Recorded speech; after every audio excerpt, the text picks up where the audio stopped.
Stay hungry, stay foolish.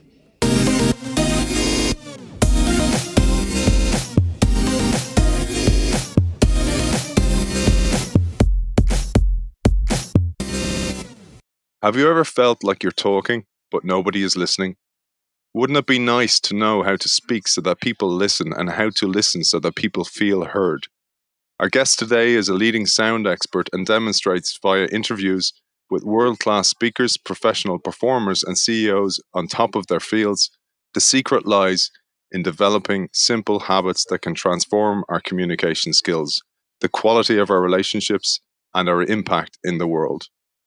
His book explores how sound affects us all, how to make it work for you and improve your well-being, effectiveness, and happiness, why listening matters, how listening and speaking affect one another, the 7 deadly sins of speaking and listening and how to avoid them, the 4 cornerstones of powerful speaking and listening, how to listen and why we don't, our listening filters and how to use them, saying what you mean, how to plan and structure content so you always hit the bullseye.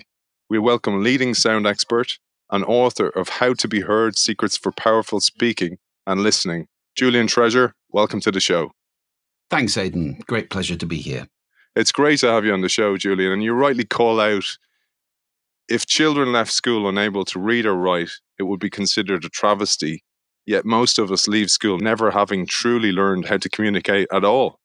That's so true, Aidan. We teach reading and writing religiously. We test them and so forth. It's a scandal if children leave school unable to read or write, but we do not teach speaking, hardly at all. A little bit in American schools, they teach public speaking, but less so in the UK. And we barely touch listening. There's no way to test it in schools at the moment, and it's not really taught. So these two primal skills, they've been around a lot longer than reading and writing. Reading and writing, 6,000 years old, maybe? Speaking and listening, probably 150,000 years we've been using complex language. It's a much more basic skill, and yet we ignore it in our education system, which to me is bizarre. I thought this was really interesting. You mentioned there about the different systems, that writing is relatively new, and that has become the de facto source of most of our information, either watching recorded information or reading it, versus our brain has adapted to storytelling, to listening, but yet we don't do much of that. Yes, if you think about most of the modern communication channels that we've developed over the last, 40 years, since technology has been moving so fast, they deploy fingers and eyes, almost exclusively screen-based, text-based, so email, instant messaging, text, and so forth. And they've really come up on the rails and taken a lead. Most people now are more prone to communicate that way. And even when they're sitting next to somebody, there's recent research I just saw about open plan offices, which we can talk about maybe at some point. I did a radio show for BBC Radio 4 called The Curse of Open Plan, about open plan offices and how they affect people. Recent research shows that people in open plan are not communicating more freely. What they're doing is using more email because they're worried about being overheard. So it's actually repressing spoken communication, which is completely counterintuitive, but that's the kind of effect. And because we've got these written forms, which are a bit safer, would you rather ask somebody out with a text or face-to-face? Would you rather say you want to leave somebody with a text or face-to-face? There's a lot of that going on, of arm's length. And obviously there are many benefits of the modern text-based communications, asynchronous, you can publish it, you can disseminate it to more than one person at a time, and so forth. Nevertheless, I think we have lost contact with the most basic and powerful way in which we can communicate. And a lot of people really don't know how to use their voice effectively, how to structure content effectively, or even more importantly, in my opinion, how to listen to other people consciously and effectively. Yeah, and I'd love to focus on the listening in a little while, but I really loved it, even about the title of the book, is it's How to Be Heard. So this challenge we have in life, that we think sometimes message sent equals message received. And you talk about this, that we prioritize sending a message over receiving it, which is a very dangerous mistake in communication. Yes, it's quite interesting that I've done 5 TED Talks One of them is on conscious listening, the third one I did. And one of them is on powerful speaking, the fifth one. And the powerful speaking talk has been seen by something like 10 times as many people as the conscious listening talk, which says something about our priorities. Now, speaking is incredibly important, but I do think it's going to be important and great that we're going to talk about listening later on. My basic thesis, what's at the core of my book, is actually that speaking and listening are in a circular relationship. So a lot of people would think it's linear. I speak, you listen. And there's this assumption that, the other end of the conversation is being handled. But unfortunately, that's so often not the case. There are so many distractions. So the way I speak affects the way you listen, and the way you listen affects the way I speak. And that circle is going on all the time, dynamically, in a context which, unfortunately, again, is very often badly designed spaces with poor acoustics, lots of noise, lots of things getting in the way. So our communication actually, a lot of the time, is incredibly suboptimal. It's not great speaking into very distracted listening in a hostile environment, and that doesn't work very well. Yeah, and I love what you say, that conscious listening itself creates our understanding. So in this world of the knowledge economy, where we're using our brains more than ever, or we should be, certainly in the world of the knowledge economy, listening is absolutely vital to take in that message, because it creates our understanding of a complex challenge for a company or disruptive innovation that's facing a company. So understanding through conscious listening becomes a vital skill. There is so much power in listening. It creates, as you say, understanding between people. And I think we need a bit of that in the world today. When you look at the politics of shouting that's going on, politicians go off and have talks. I think it would be a far better world if they went off and had listens instead. It's always about talking. Listening creates intimacy between people at home. In relationship, you need to listen to people in order to understand them and create that bond. If you want to persuade and inspire people, the best way is to listen and understand them, and then you can speak accurately into their listening. We'll talk about that later, maybe. It's good for your health to listen, because there are many sounds around you that are actually bad for you. And we've gone so unconscious in our relationship with sound generally.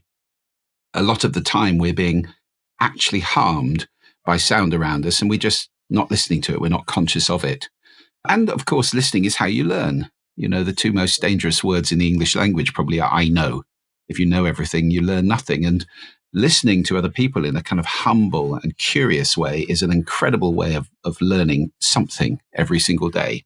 Yeah, and you mentioned there about the health outcomes, because you've distilled the being heard process down over many, many years, the 3 core outcomes: happiness, effectiveness, and well-being. It would be great to explore those 3, Julian.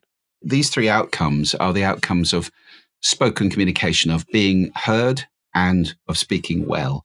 So happiness is very affected by what the sound is around you. For example, nature sound has been researched to be very good for people. A bit of bird song, a bit of light water, that kind of sound is absolutely proven to be good for your health in lots of ways. Bird song has been shown to improve recovery from stroke and cancer, for example. Music can do that too, the right kind of music.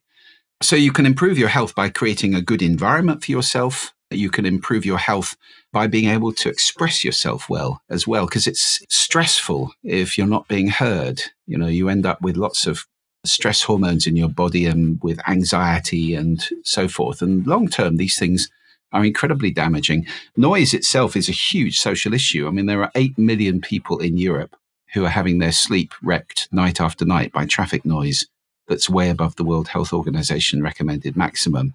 And when you think of the long-term effects of sleep deprivation, that is a huge social cost. It's in the billions of euros a year. WHO now say that noise is second only to air pollution as a killer. It kills people, chronic noise exposure, and as a reducer of happy and effective life, of healthy life, a thing called disability adjusted life years, or dailies. There's 1 million of those being removed every year in Europe. So 1 million less happy, healthy years of living every year because of noise. So happiness, health, and effectiveness hugely especially in the work environment. I mean, we just touched on it, but the research shows that in open plan offices, people who are trying to do knowledge work, to concentrate, are up to 1/3 as productive as people in a quiet space. In other words, it's very easy to lose 2/3 of your productivity, of your effectiveness, in an environment where you're being distracted. And the most distracting sound of all, other people's conversation, closely followed by alarms like ringing phones and so forth, which are designed to distract you after all. So it's not a surprise that they do. So the open plan office, it can be good for collaboration, although, as I said at the beginning, the research is starting to undermine even that thesis. It certainly is not good for concentration or contemplation. And it can also be quite damaging to communication. You can have an open plan office that's too quiet. I take a phone call with 20 people. It's dead quiet. How many people am I putting off with my conversation? 20. They're all listening to me. We have no earlids. You can't block out the sound. You're programmed to decode language. It's a very distracting thing. I mean, I've been into the BBC for many times in a new broadcasting house in Portland Place.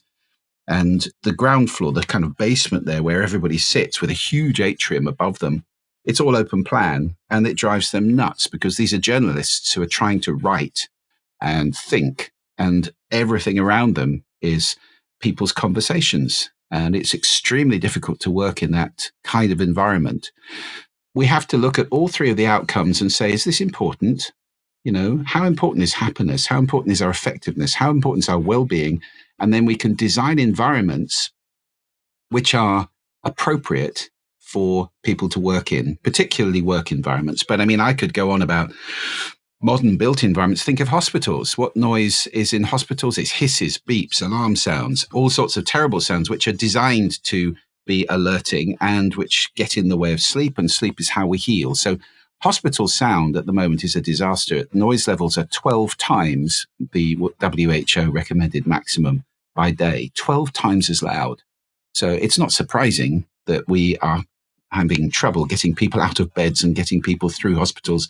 We don't let them get well because the noise levels are so severe. Education, there are millions of children leaving school every year simply having not heard their education because the acoustics in schoolrooms are so appalling. So the teachers have to shout over the top of group work in a noise of 65 decibels or more, which is not damaging to the ears. 85 decibels, you have to provide hearing protection. 65, no, but it's damaging to your long-term health. And the research is now showing that many teachers are probably shortening their lives by working in that kind of noise day after day.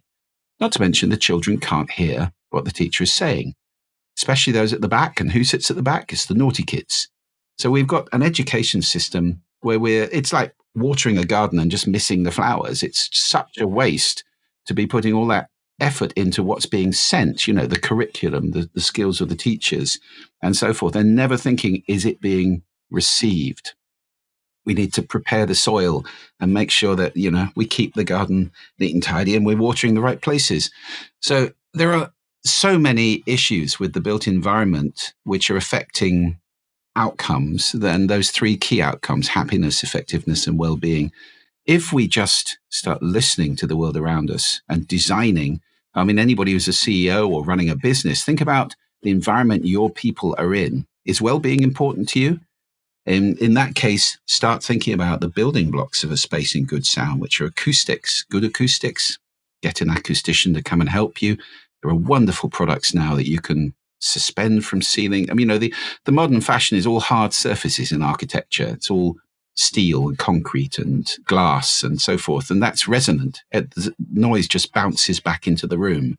And you end up with long reverberation times and cacophony and ill health and lack of performance and unhappy people. So acoustics, very important. Controlling noise levels. Obviously, you can't control the noise level of people talking, but you can ameliorate that with acoustics. And you can make sure that you have different spaces, some spaces for collaboration and some noisy social spaces, other quiet working spaces or contemplation spaces, and then encourage people to move around. It's called activity-based working, and it's extremely powerful. If it's done well, the results are extraordinary. have a look at the Leesman Index if you don't believe me, which is a fantastic survey of work environments and whether they're good or bad and how important they are. And that's LEESMAN if anybody wants to look that up. We need to think carefully: acoustics, noise, sound system. If you're going to put sound into a space, make sure it's good enough and that the sound system can deal with it. And then the content. Most offices, the most they'll do is put in some filtered noise to damp down other people's conversation. It's called masking sound. It's not very good for you. And it's not wildly effective either. There's a lot of snake oil out there. We're just getting into that market right now at the sound agency and starting to produce biophilic sound, that is nature sound, which is good for people and which will help to improve privacy as well. So it'll improve well-being and effectiveness in one swoop. So I think there is so much work to do in these environments. Listening underpins everything. It's very difficult to be heard when the environment is just hostile and inappropriate and really working against you. You wouldn't want to propose marriage in a noisy Starbucks, probably. So I think one of the big messages in the book is to think about the environment. If you're going to have an important conversation, try to design the environment. Choose a place where the environment is going to be positive and supportive and nurturing to that conversation. And that takes listening. It was really interesting when you talked about the environment and the collaborative spaces, these open spaces. We're seeing a trend of people working remotely, so working from home. And I often ask people who do that, who work on home, maybe on a Monday and a Friday, why? And they go, to get deep work done. So when they have to write a report or they have to do deep work where they have to be fully engaged mentally, the workplace doesn't facilitate that. It doesn't help it because people keep interrupting them and they just cannot get to the point of deep work that they are extremely productive in. Unfortunately, most of the driver for open plan, which has become a kind of de facto standard across the world, most of the driver for it is economic. It's about cramming more people in to a given space. So people are conflating cost saving with productivity. They're not the same thing. And when you ram those two things together, what you actually get is misery. You get people rammed in close together, unable to concentrate, very stressed. You get higher absenteeism, you get greater sick leave, you get more staff turnover, you get dispirited workforce, less productivity. It is a serious issue. Only now are we starting to see the scale of that. As with many things, brutalism in architecture happened, and it was years before people realized these buildings are hideous. But by that time, they'd been built. In the same way, we're now starting to realize there's probably 6 billion square feet of office space in the world. That is millions of people who are having their lives blighted in this way. And now I'm not saying everybody should be in little boxes like they were. We need varied office space. We need to be intelligent about the design and think about the outcomes before we just open plan the whole world. So again, sound, my fourth TED talk was called Designing with the Ears. And it's all about this topic of thinking carefully about the spaces we're making so that we're creating spaces that sound as good as they look. It's not enough to have something that looks terrific and sounds awful. It's actually not fit for purpose, dysfunctional. So listening, again, underpins all of that. And as an organization, by the way, and I know the audience for this is largely organizational leaders, it's very interesting to look at listening with organizations. Organizations are terrible at listening, much, much better at outbound communication. And if you talk about organizational communication, you don't think about listening at all. You think about PR, advertising, social media, it's all outbound, telephone calls, whatever it may be. Very little of it is about inbound communication, listening to the market, listening to your customers, listening to your staff in particular. And if you, as you said earlier, if you do listen to the people in the organization, it's possible to gain all sorts of enormous benefits. Just huge benefits. I did an interview in my book with Hiram Smith, who ran the Stephen Covey organization, the 7 Habits of Effective People and so forth. And he was saying that one time they had a suggestion from somebody on their production line, which turned into a $30 million saving. Now, if they hadn't listened to that little idea from a guy who was working on a machine, that was $30 million disappeared. So it's incredibly important to encourage innovation from everybody in an organization, and you do that by listening to them. But the Organizational Listening Project, which did a huge piece of research on this some years ago, found that most organizations hardly listen at all to anybody. They're far more about outbound, which, goes back to the same thing about the TED Talks I said earlier. The speaking one, 10 times as many views as the listening one. We're much more concerned with outbound, with publishing our stuff, producing things in the world by active intervention, than we are with the much more passive and subtle skill of listening. You mentioned there about the organization. It's much easier for innovation to thrive if the organization listens to its people. But when I read that, I thought also, when you point the finger, there's three pointing back at yourself, in that your book does a brilliant job of teaching me how to make sure my message is received and how best to do that. And like you talked about, that loop of how I speak and how I listen interacts with the other person. So it teaches them how to treat me effectively, but also how to receive my message. Because oftentimes, many innovations and many great ideas fail because the person cannot articulate them well. And I thought this was a really important skill. And it's one of the reasons I have you on the show. I think lots of people struggle with selling their ideas within the organization, and that causes stress, distress. They leave the company and they blame the company, but oftentimes they themselves lack the skill. The human voice is an amazing instrument. It's an extraordinary instrument. And yet we are expected to pick it up and just learn how to play it with nobody telling us what to do or how to do it. We don't spend any time thinking about it very much. And voices vary. So I talk about the vocal toolbox. I mean, there are two things here about being heard. There's content and there's delivery. It was quite interesting. I interviewed Chris Anderson for the book. Chris is TED's leader, curator. He calls himself the curator of TED. And I asked him this question: which is more important, content or delivery? And obviously he said both. But if he had to choose, it would be content. Because you can get by listening to boring delivery if what the person is saying is really earth-shattering and very important. I mean, it's much better if they can deliver it well, but if the content is there, you can just about stay with them.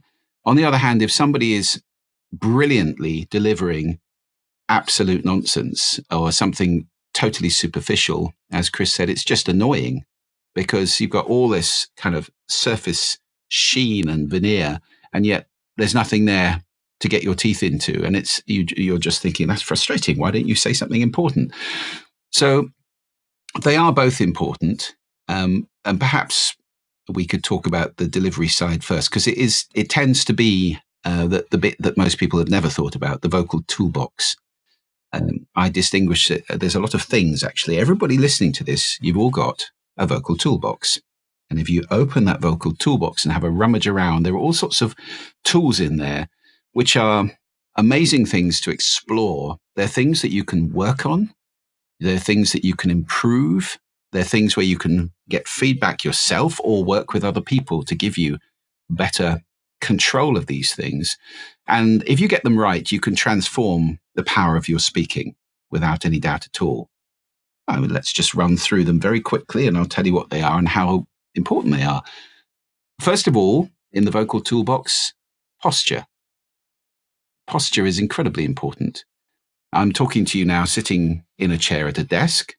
If I lean my head forward, you can hear what's happened. I'm putting pressure on my vocal cords, and we speak like this so much of the time, sitting slumped over a desk on the phone with our head leaning forward, vocal cords stretched. On the other hand, if I put my head right back, you can hear my vocal cords being compressed. So having your head vertically above your shoulders and giving your vocal cords the best chance to function is very important. And also, when you're standing in front of people, if you're looking relaxed, I always like to imagine a string attached to the top of my head and everything's just hanging from that string. Your shoulders are loosened back and down, everything's stacked vertically, your feet are comfortably facing the people you're talking to, and you look strong, confident, and relaxed, rooted. That is a very important start to being heard. Then you've got breath. your voice is just breath, after all. So learning how to breathe is really useful. Most people never think about breathing. We breathe like little birds, just to the top of our lungs most of the day. I wonder, listening to this, when's the last time you took a really big, deep breath? Try it now. Sit back in your chair or stand up and just put your arms in the air. That's it. Have a huge deep breath and then as you let the arms down, sigh out. It's one of my vocal warm-up exercises. And it's great. It moves your ribs. Suddenly, you've got some air in your lungs. You've oxygenated your whole system.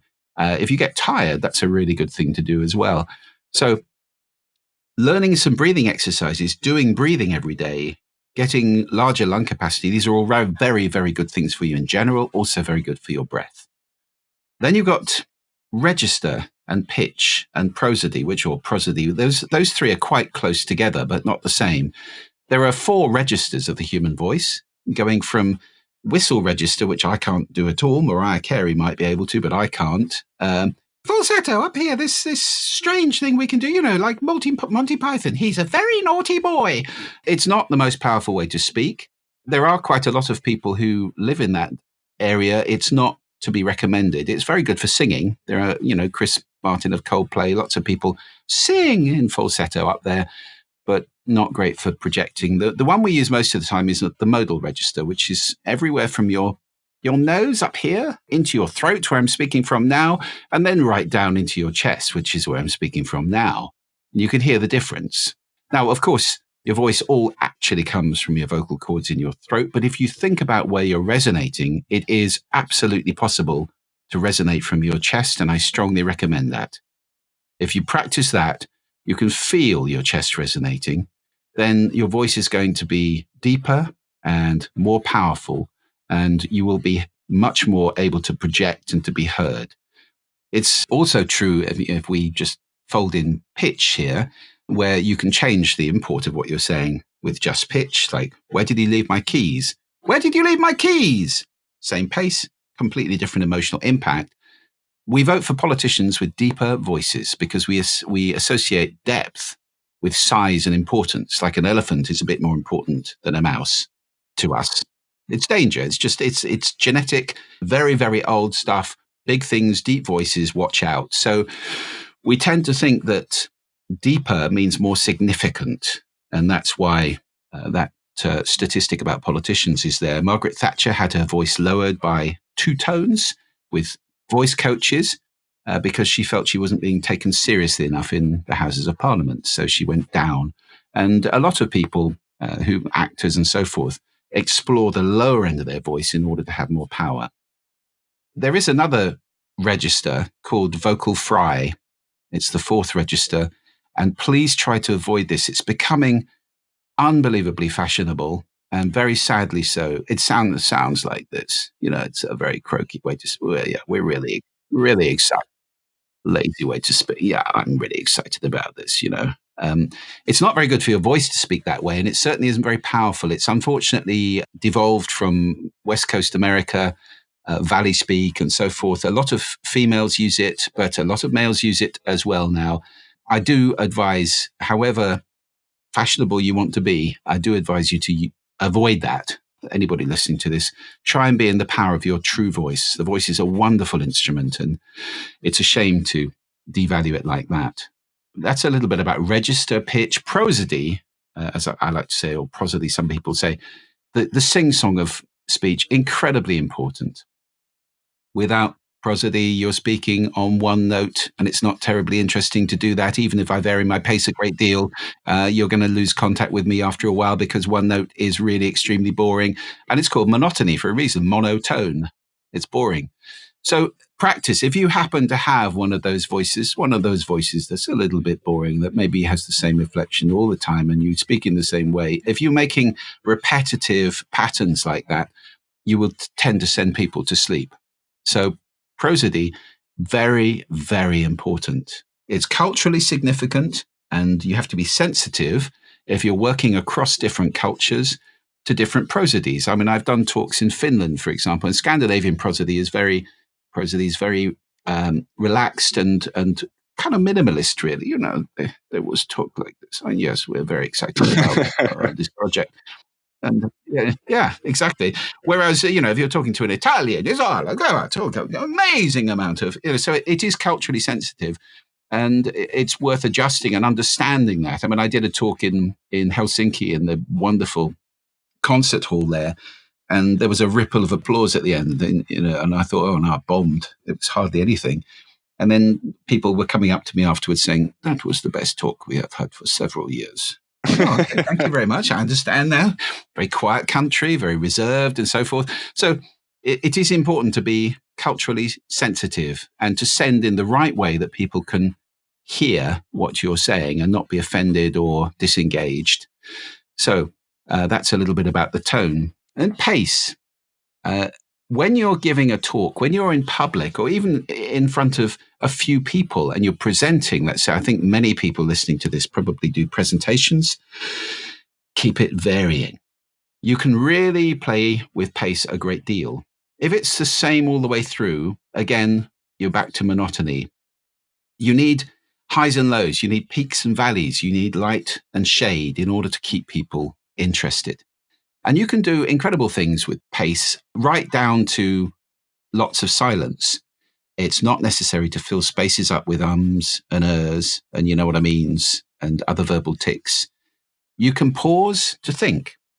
Now, I won't do that very much here because when you're talking about radio, which is effectively the medium we're in, podcasting, that's called dead air, and it's disturbing to people because they think, have I lost the signal? My system's gone off. What's happened? If you're on stage and people can see you, they know that that's not the case. And I demonstrate this when I give talks around the world. You can just stop. You haven't lost it. I know, we're still here. But I can do that for, getting on for 30 seconds. I can stand there and the audience just sit there smiling, quite happy. If you've lost your thread, it's quite okay to stop and just say, just one moment, ladies and gentlemen. And you can think, you can even say, I've completely forgotten what I was going to say next. Give me a moment. People will be with you. I've seen people on the TED stage lose it, using memory, which is a very dangerous, in my opinion, it is for me anyway, a very dangerous way to deliver a talk. When if you've got a brilliant memory, fantastic. I've seen some great talks that way. Alain de Botton, brilliant. However, Ken Robinson. However, I use slides because I like to know what I'm doing and see what's coming next and remember the flow and so forth. But I've seen people lose it on the TED stage and just stop. And the audience, what happens after about 15 seconds of the person obviously going bright red and sweating and so forth, the audience start applauding. So they're with you most of the time. I mean, this isn't stand-up comedy. You're not going to get heckled. It's okay in any conversation to take a moment. And gabbling is a really big common error in speaking, especially because it indicates weakness as well. Trying to get words out so quickly because you think the other person's not going to pay attention to you and they're too important and then you get confused and it all goes, it's all sort of, which isn't going to go down tremendously well. Speaking slowly and in power is actually, it's an indication of confidence, and people tend to listen more when you're doing that. So that's something that perhaps people could think about. And then there's a couple of other things. There's timbre, which is the texture of your voice. And if you happen to have a voice which is not ideal for timbre, I mean, people tend to like voices you describe in the same way as you describe a hot chocolate. That is rich, dark, warm, smooth, sweet, any of those words. If that's not you at the moment, if you're a bit squeaky or thin or high or scratchy or anything like that, my advice is go and work with a vocal coach.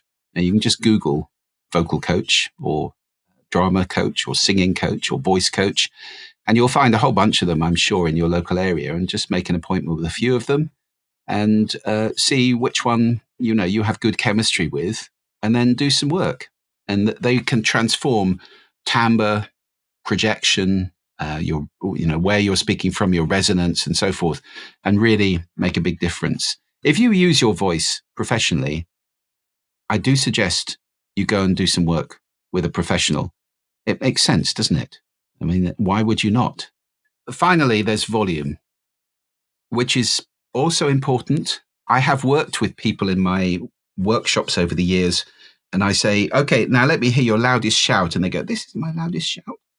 I mean, it is incredible how repressed or how narrow the bandwidth of volume for some people. Their bandwidth is so restricted and they don't understand that they actually have a great deal more power. With all of these things, with breath, with pitch, with pace, with volume, my recommendation to anybody listening to this is practice really extravagant expansion. Work on it so that, you can really give the prosody an enormous amount so that when you come to be natural in front of people, you've just pushed it a little bit. You can, it's like doing exercises, lifting heavy weights or anything like that. It's not what you do in real life. You do it in order to be stronger in whatever you are doing in real life. And it's the same with this stuff. So with volume, I recommend find a quiet place when you're not going to disturb people and go from a whisper to, I won't do it again, my microphone won't like it, but to an enormous shout, the loudest shout you can do. Extend your range, explore your range, explore the limits of this incredible voice that we all have. We're not all Pavarotti, but we can all really push to the limits of our voice, and it's an amazing thing. So that's a little bit about the vocal toolbox. Just thinking about it is the first step in the battle, understanding that you can start to make changes here. If people aren't listening, then speak better, and you can do that quite easily. You reveal also some of the habits that rob power from speaking and listening, and some of the forces in the modern world that are undermining our communication skills. Here you mention what you call the Four Leeches. Yes, the Four Leeches all come from the same place. This is the dark side of communication. And where does the dark side come from in Star Wars? Fear. And fear is behind the Four Leeches all the time. The leeches I talk about in the book, two of them are very, very common. I mean, I'll deal with the two minor ones first. People pleasing.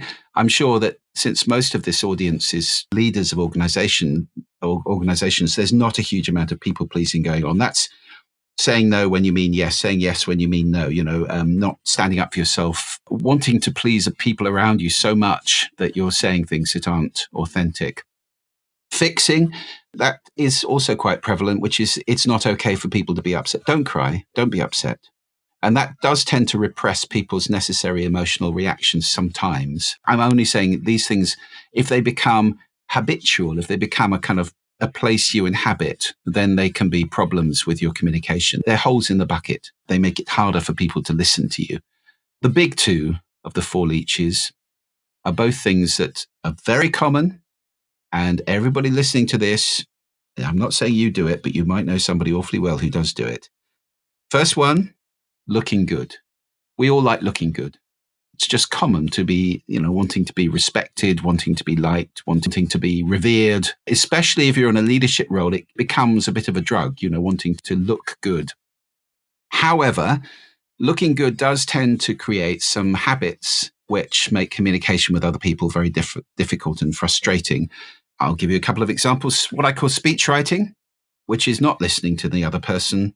It's while this noise is going on in front of me, it's me composing my next brilliant piece of witty dialogue. So I'm thinking about what I'm going to say, and it tends to come out in the anyway, non sequitur. When somebody's talking, you just go, anyway, never mind what you were saying. This is important because I'm talking. It's extremely arrogant, and it seriously pisses people off, unfortunately. It's a great, if you find yourself doing that, I mean, it's demoralizing, humiliating for the people who are trying to talk to you. Just look inside and say, am I doing this? Do I do this on a regular basis? Try a little exercise, which is trust that your voice will actually find the right response. You don't need to write it, edit it, prepare it, and authorize it before it's delivered. The script does not need to be there. You know what to say. You will know what to say. And then there's a lovely emptiness in listening. You can actually listen and pay attention. And indeed, the conversation will go much better generally because you're responding properly to what somebody has said. So speech writing is not a great thing to be doing as a leader. Competitive speaking is another issue which tends to come out of looking good. That's where I say, oh, I'm going to Greece on holiday this year. And you say, oh, I've been to Greece 6 times. And I go, oh, okay. That's my little joy killed. Yeah. People who have to trump, I mean, I use that word in the loosest possible sense, people who have to trump what somebody else has said to be bigger, better. I'm sure nobody listening to this has ever claimed to have read a book they've never read. Or, Solzhenitsyn, yes, he's awfully good, isn't he? We all do it a little bit. It's a question, again, of degree and whether it becomes self-aggrandizement. The same thing with embellishment. It's a very good exercise, and I've just done it myself, to avoid hyperbole for a day, to remove the verys. And I get quite annoyed about the language inflation that goes on. It's not any longer, it's not enough to be excited. You now have to be super excited, don't you? And I guess maybe in a year or two, we might have to be super, super excited, because super excited isn't enough anymore. So it's unfortunate that we have this inflation going on. Nevertheless, exaggeration does become a habit. I've been waiting ages for you. Ages? Really? Well, actually, it was 8 minutes.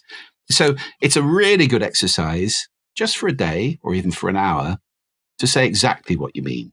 Remove the hyperbole and try to be accurate in your speaking.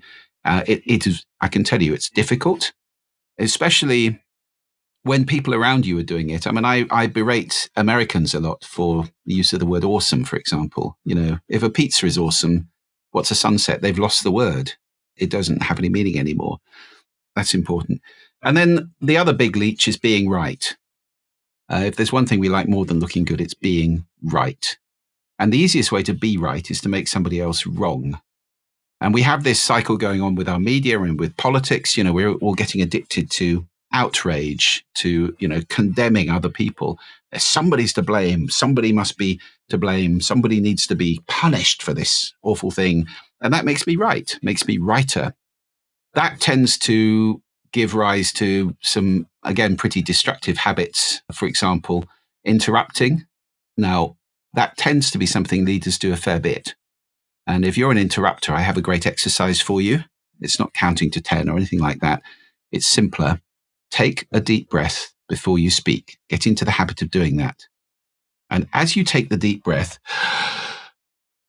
you might just realize the other person's still talking, which they often are.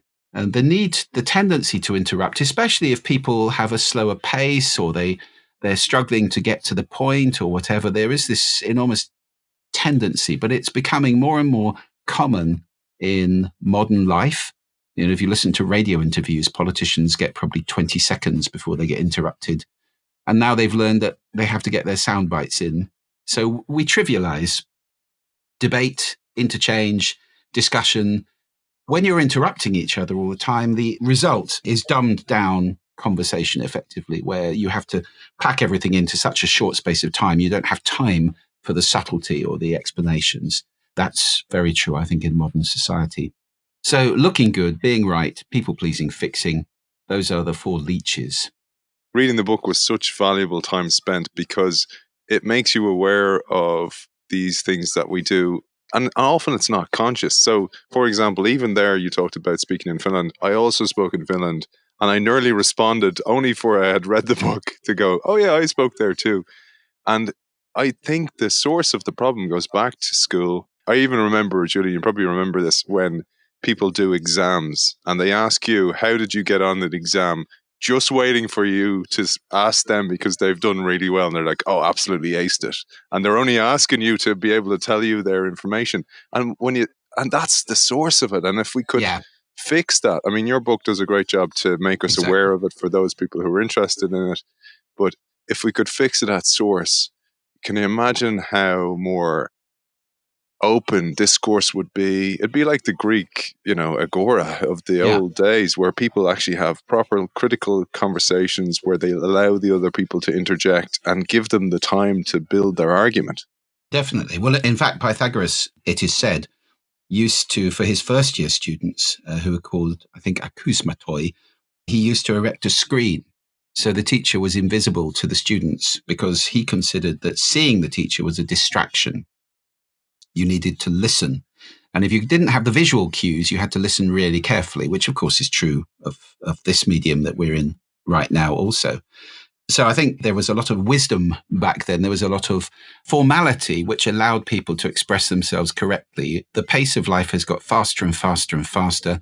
And we're now so used to multiple inputs and being distracted with lots of things that it's become almost trivial to interrupt somebody, to ignore them, get on with something else. Yeah, I am listening to you. No, you're sending a text. That is not listening.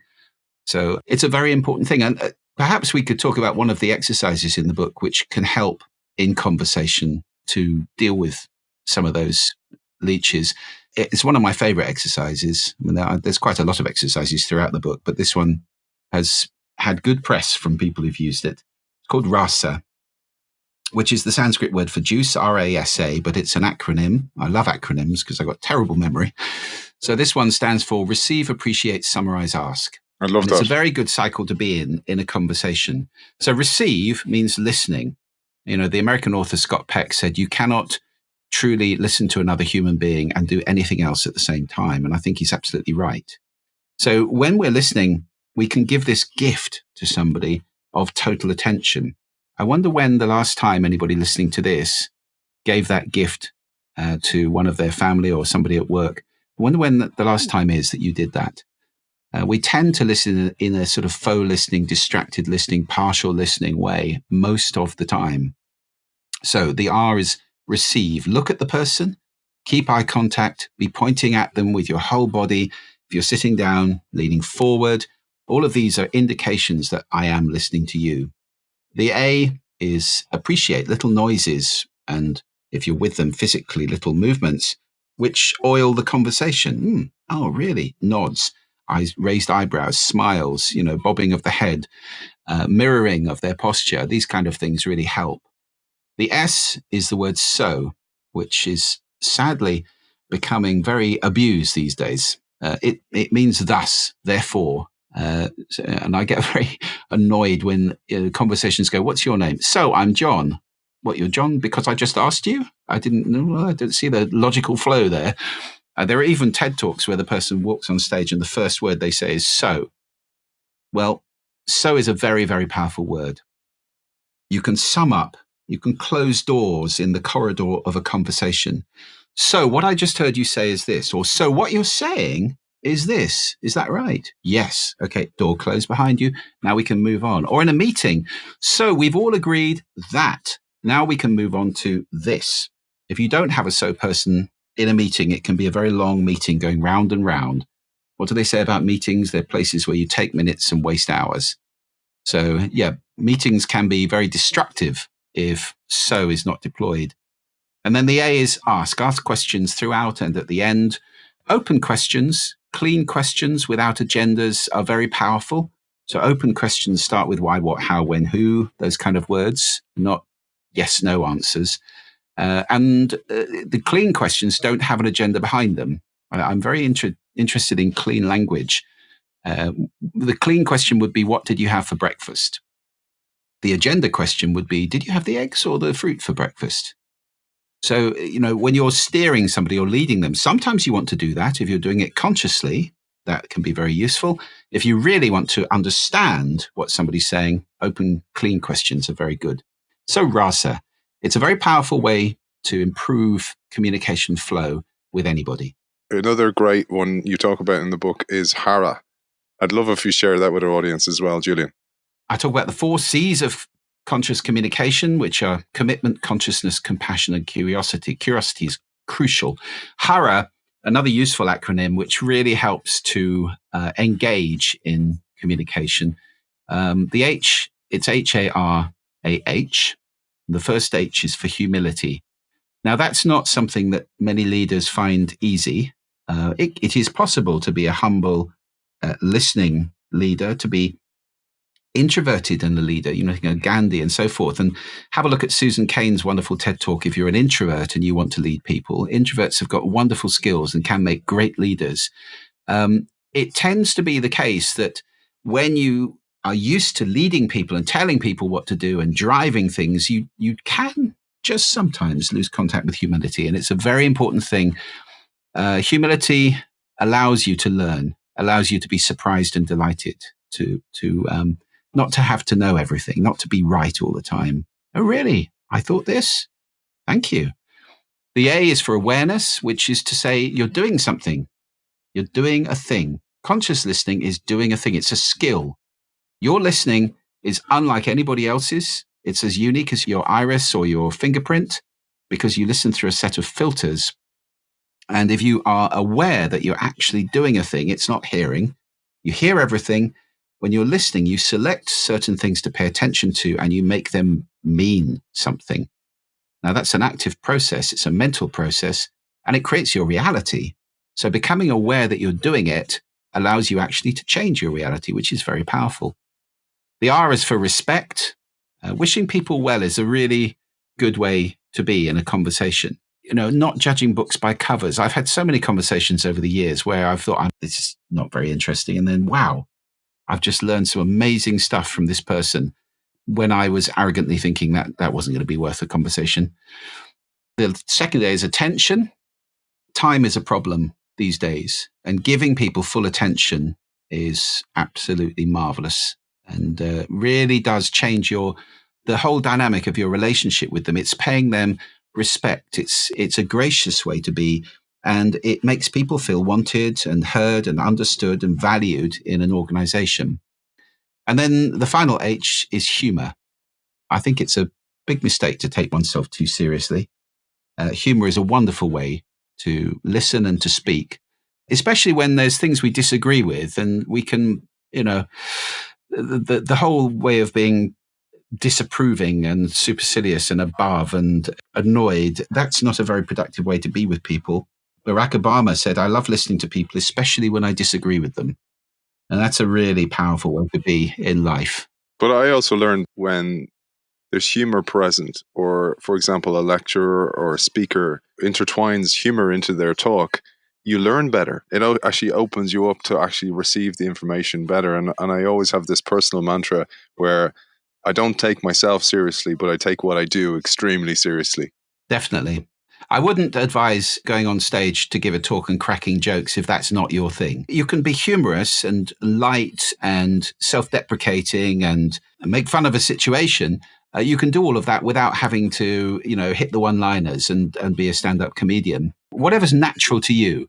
We've only got a few minutes left, I think, but I'd like just to mention the 4 foundations of powerful speaking, which are HAIL. Honesty is the H. So that is being straight and clear, just saying what you mean. The A is authenticity, which is what brought me onto this, being yourself. You don't have to be somebody else in order to be successful. You can be truly yourself and just have faith that that's going to work. The I is integrity, which is being your word. If you say it, do it. If people learn that about you, your words have power. On the other hand, if they learn that you say things and they don't happen, your words just evaporate like a puddle in the sun. The L of HAIL is love, which again, I'm not talking about romantic love. I'm talking about wishing people well. It's a great mental process to have, actually. I mean, people can feel it if you're wishing them well. It's not sort of blessing people or anything religious. It's simply saying in your head, thinking, I wish you well. I wish you well. It's a really good process to be in because it makes you feel relaxed. There's nothing going on, especially if you're in front of an audience of, in a couple of months, I'm doing a show in Miami to 12,000 people. That's a lot. And I'll be standing there wishing them well. I want to give them some gifts. So it's not about me. It's not about looking good or being right. It's about wishing those people well and giving them whatever gifts I can give them. And it really makes conversation flow better and it makes presentations go better if you're wishing people well. I love that. And, I pulled a quote from the book, and it goes back to what I mentioned before about educating children and getting to the source of the problem that we experience today. And it's what a different world it would be if every child regularly had the gift of proper listening, with their parent giving them eye contact, setting aside for a moment any activity or distraction, taking them seriously, possibly being in empathetic or active listening position. Children who are really listened to develop confidence and learn that they don't have to shout, scream, or throw tantrums. They can talk. I love that, because take that and then apply it to a colleague or apply it to an employee or apply it to a customer. And I think that's a beautiful way to wrap up today's show. Yes, I think there are billions of people in this world who have never had the experience of being truly listened to, which is a shame. So I hope everybody listening to this program can, take a little bit of this home and maybe just try and exercise when you go home tonight, or if you're at home, truly listen to people. And you might find some interesting what's happened to you? What are you doing? Because we're so used to not doing that, it can be quite startling when we actually give somebody 100%. And it is so worth it. And Julian, for people who are interested in your work, want to maybe hire the sound agency or you for Keynote, or just interested in learning more about how to listen better or to communicate better, where can they find you and your work? Well, there are two websites. The sound agency does audio branding, and it does sound in big spaces like shopping malls and airports and so forth. That's thesoundagency.com. That's been going for 16 years and very successfully around the world. And my own work, which is, as you say, keynote speeches, and also we're just about to launch some really exciting online trainings. That's at juliantreasure.com. And for this show, actually, we've created a special landing page. So go to juliantreasure.com/innovation, and you'll find 5 totally free videos, which are my 5 tips on developing listening skills. Ras is in there along with 4 other ones. So I hope you enjoy those. It's been a real pleasure, Aidan, and I hope people listening to this have got something out of it. Author of How to Be Heard, Secrets for Powerful Speaking and Listening, Julian Treasure, thank you for joining us. Thank you, Aidan. It's been a pleasure.